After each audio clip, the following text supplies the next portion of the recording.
Welcome back to Shark Movie Mafia, where I watch bad shark films so you don't have to. Hi! It has been a while since I made a video. All the videos you've watched on this channel, for those who don't know, were filmed in 2022. I got a new job that was super busy. I also started university. I had no free time and I just deleted the channel, thankfully not content. And recently I found myself with a lot more free time.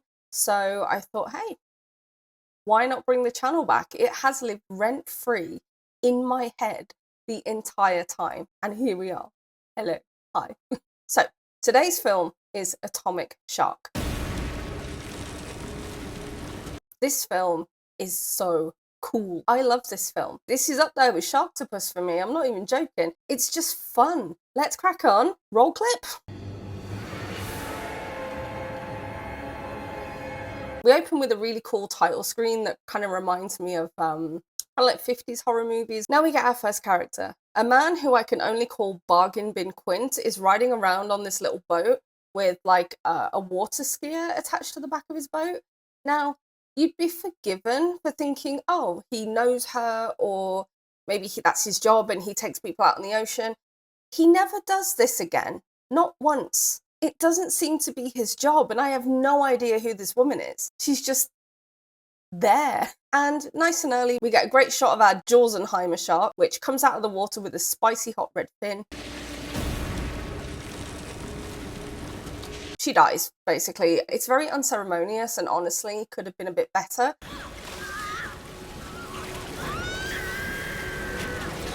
Nothing special. He circles around to come and get her, sees her get eaten, and then...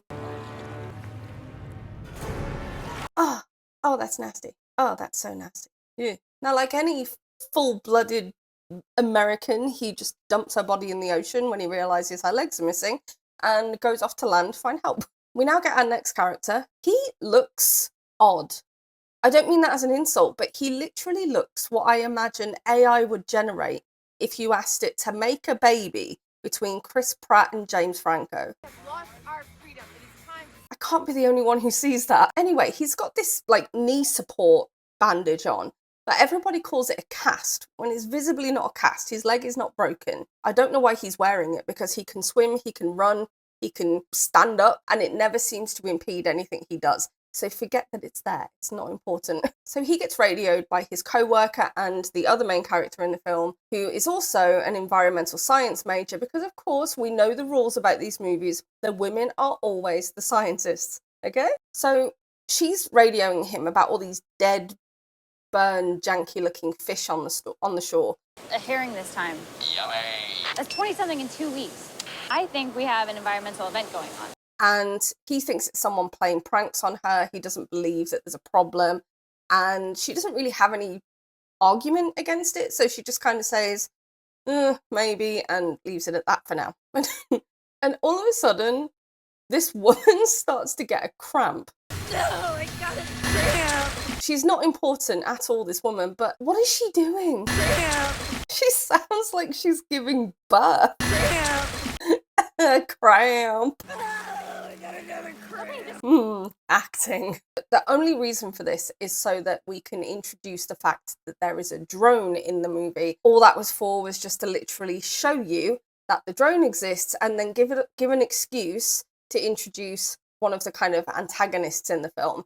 This guy is like roid rage man. He is just ridiculous. He comes stomping into the room, shouting at AI James Franco about using the drone. Not have authorization to use this drone for anything other than keeping a lookout for sharks. What do you call a lifeguard who can't swim? Unemployed. Okay then. So we're then back with Bargain Bin Quint trying to convince a police officer of what he saw. Now the police officer's not buying it. He just thinks that the guy's mad or whatever. So it might seem weird that the copper's not helping, but throughout the film we get little hints that it's being covered up, both locally and federally. At the moment the police officer walks away, AI James Franco and hot lifeguard lady come up and they're like, what was that about? Pay attention to this, because it's a massive plot hole and it really got on my nerves. AI James Franco asks her... God, how do you know that guy? Just crossed paths a couple times. Spoiler alert, that's her dad. In the same scene, this random man pops up out of nowhere and gives them leaflets to a nearby restaurant for free food and drink for one day because they're going to be filming some reality show there and they're going to be like background people. We then get this weird fake out where AI James Franco thinks he sees a shark in the water, so he radios the other lifeguards who then tell everyone to get out the water. There's a bit of a mini panic, and then we cut straight to Roid Rage Guy, who's teaching this random child that does not seem to belong to anybody about prodding sharks with like this cattle prod thing. A shark approaches. Bang! Again, it's a setup. That cattle prod will come in use later. But all of a sudden, he starts pelting down the beach. Right, full speed. He does a barrel roll over a fat guy. Why? Is it because of the shark? Is it because someone's drowning? No, he's being a massive man baby about the drone again. But Jorzenheimer is somewhere out of sight, sizzling through the ocean in front of a beautiful sunset. Born free as the wind In the middle of the day. blows. I don't understand. We then cut to this chap who's on this...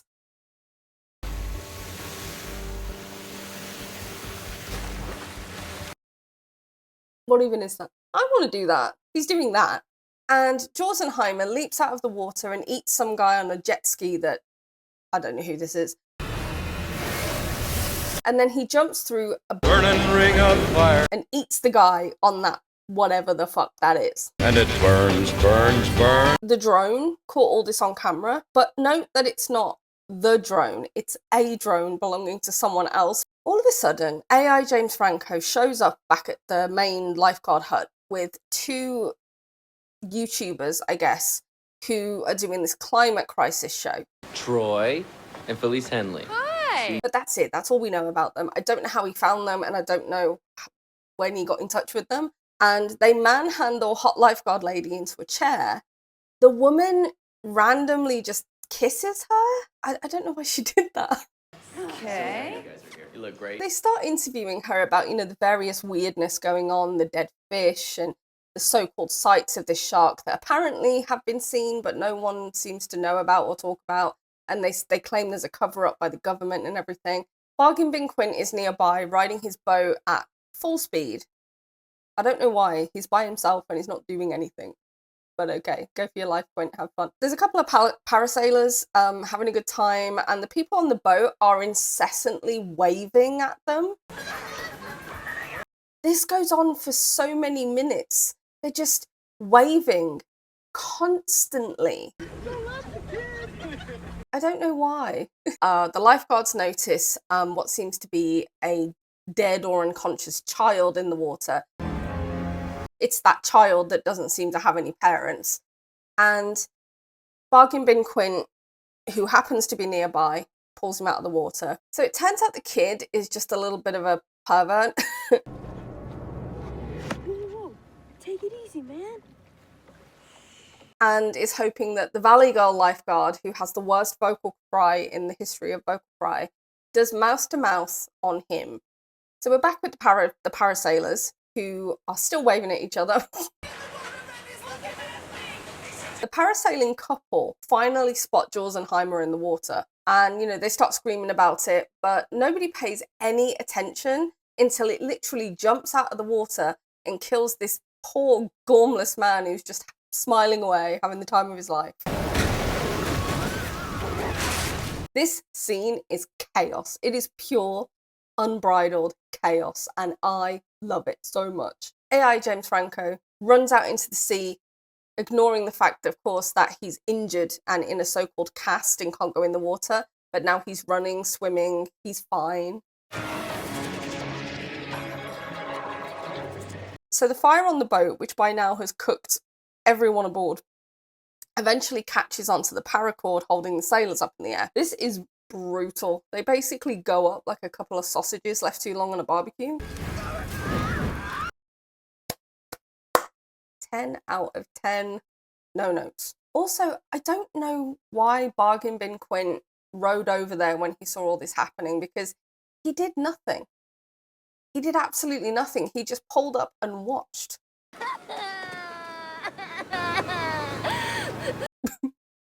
Is she crying sarcastically? What is she doing? I would not make space in your bathroom for an Oscar just yet, my darling. Hot Lifeguard Lady goes to talk to Bargain Bin Quint about this shark. Now that it's all out in the open and everybody is undeniably aware of it, AI James Franco's sitting in his car and Roid Rage comes over to sit in the passenger seat just to rage again and be mad again about everything. It was an engine fire. I got the call. That's a story. You're fired.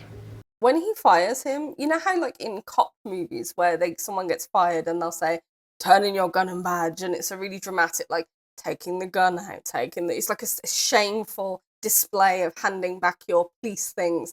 He was like, I'm gonna need you to turn in your whistle. it's not that dramatic, my guy, it's a whistle. Okay, so do you remember earlier in the video when I talked about free food tickets that the guy was giving out for the restaurant? Well, now we're in the restaurant with a TV crew. Some random celebrity is doing a food tasting show, and so they've gone along to have some free food and drink. Every single person in the entourage of this TV crew is a massive, massive wanker. So Food Man starts eating a meal. He's being super fake about the taste. He starts yelling at the poor restaurant owner or the chef. I'm not sure who he is. Don't tell me the ingredients. Let me chew. Just let me chew. Let me chew. Let the man chew, damn it. At first, he seems to be really enjoying it. That's some good fish. Spoiler alert, it was not, in fact, good fish. You guessed it, he's been fed some manky radiation fish. Oh no, what a shame.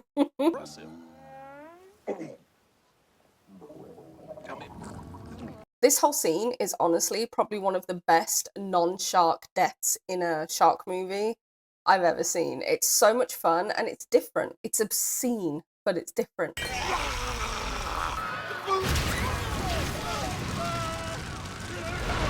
And for some reason, the chef is on fire.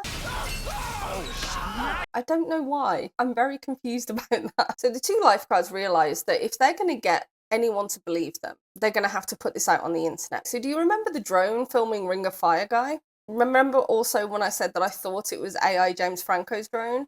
It wasn't. It was this guy. He's a pervert. There's a lot of people in this movie who do this. Apparently spends his time filming women's arses on the beach and then selling that footage for money. Everyone in this film belongs in prison or on a register. Right to jail. Right to jail. Jail. They go over there needing his drone because I forgot to mention that Roid Rage guy broke AI James Franco's drone, so he can't use it. So Roid Rage is back. Now he's yelling at Valley Girl. I like looking at you, Kylie, but I can replace you. Understand? So the other lifeguards have got the new drone and they start flying it over the water to see if they can catch a real glimpse of the shark. Roid Rage spots the drone and has an absolute shit fit over its existence, even though it's a different drone and it's none of his business.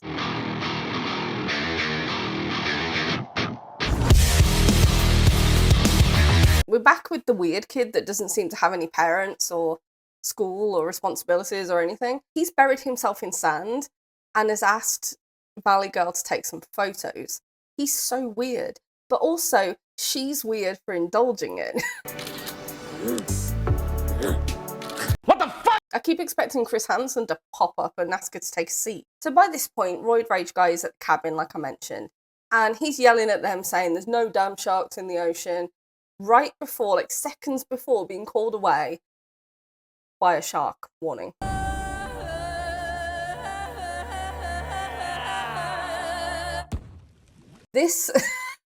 This scene, holy hell, it was everything. It made the movie. It was the best part of the film, hands down. The two lifeguards run back to the beach just in time to see Jorzenheimer throw himself out of the ocean and land on Valley Girl, smushing her into the sand like a bug.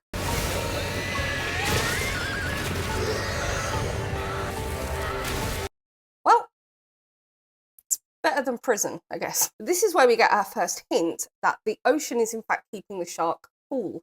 And without it, the shark immediately begins to heat up to dangerous levels, but it manages to wiggle itself back into the ocean to cool down.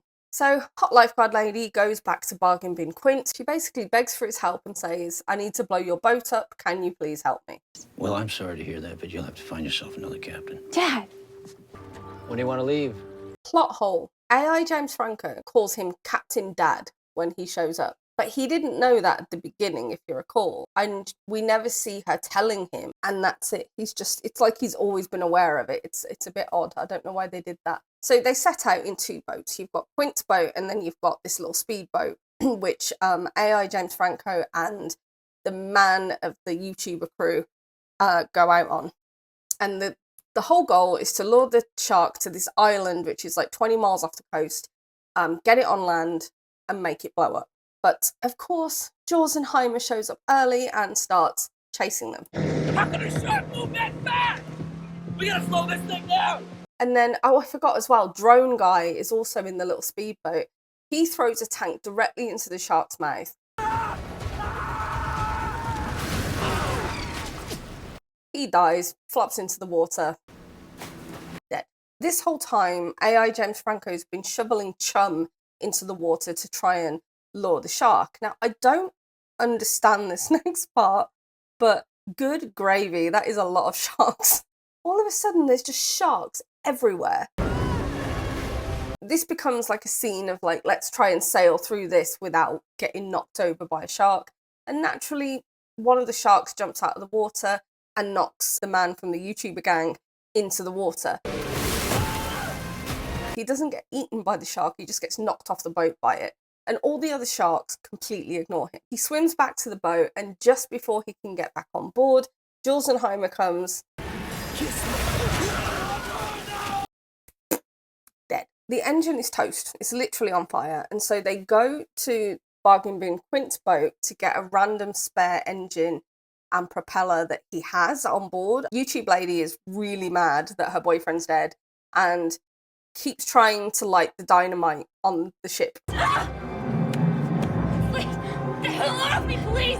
Yeah, have a punch up around the dynamite. Really good idea. Music in this scene.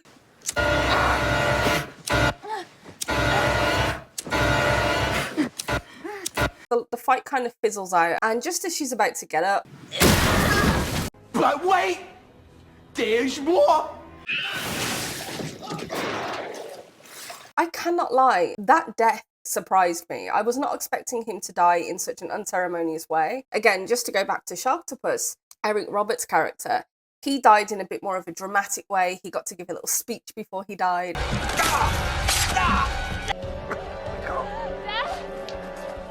But this guy just flopped into the water and he was gone.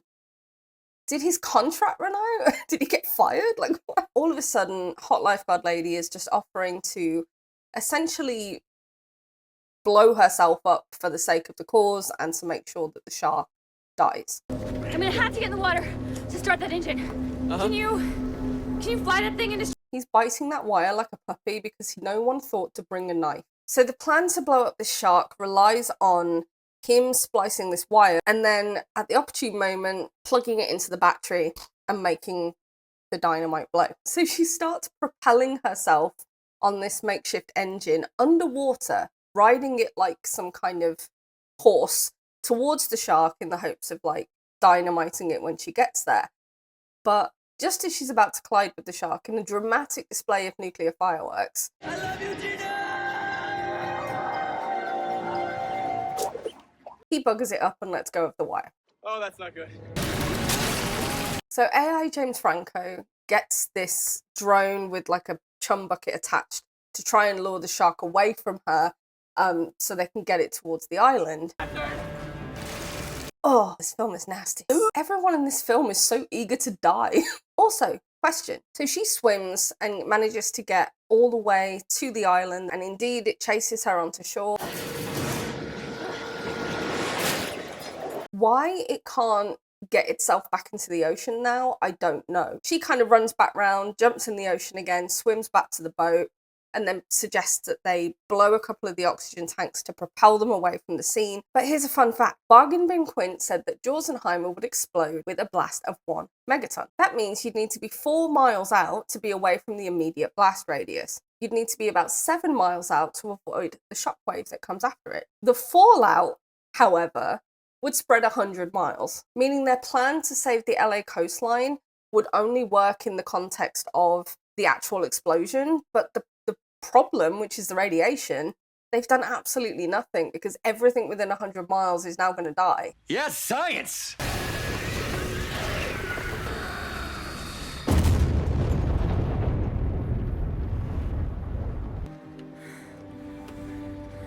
Yep, there they go. The end! Americans destroyed the world again. Thanks for watching that with me, guys. I really appreciate you being here as always, and I will see you next Friday. Join me then, and I'll see you soon.